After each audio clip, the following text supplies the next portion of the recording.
তুমি প্রেমিকার পিছনে ঘোরো, 15 বছর বয়স তোমার, 20 বছর 22 বছরে বাইক লাগবে তোমার।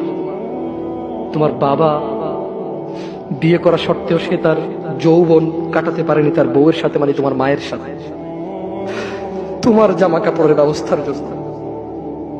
তুমি বুঝো যুবক, তোমার বাবার বয়স এখন 40, সে তোমার মার কাছে আসলে আর অনুভূতি নেই, তার শক্তি কমে গেছে। তুমি বুঝবা না যুবক। 15 বছর বয়সে তুমি যত উত্তেজিত, তোমার বাবা 30 বছর বয়সে এরকম ছিল, সে আসতে পারেনি। তুমি পড়বা বলে, তোমার স্কুলের ফি লাগবে বলে, that much he loves you.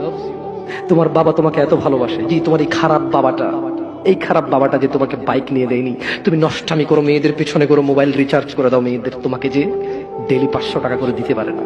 এই লোকটা যদি 60 বছর বয়স পায়, তার জীবনের 20টা বছর সে এমন 20টা বছর, যে 20টা বছরে সে হাড় ভাঙা পরিশ্রম করতে পারত, করছে, তোমার মায়ের দেখা সে পায়।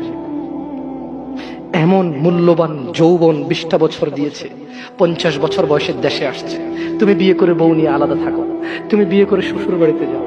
তোমার বাবা দেশে তো আসছে, তার যৌবন আর নেই, তার ওই সুখ স্বাচ্ছন্দ্য আর নেই। তোমার যৌবন তৈরি করেছে তার যৌবন দিয়ে। এই মুহূর্তে কোটি টাকা দিলে কি সে যৌবন কিনতে পারবে? তোমাকে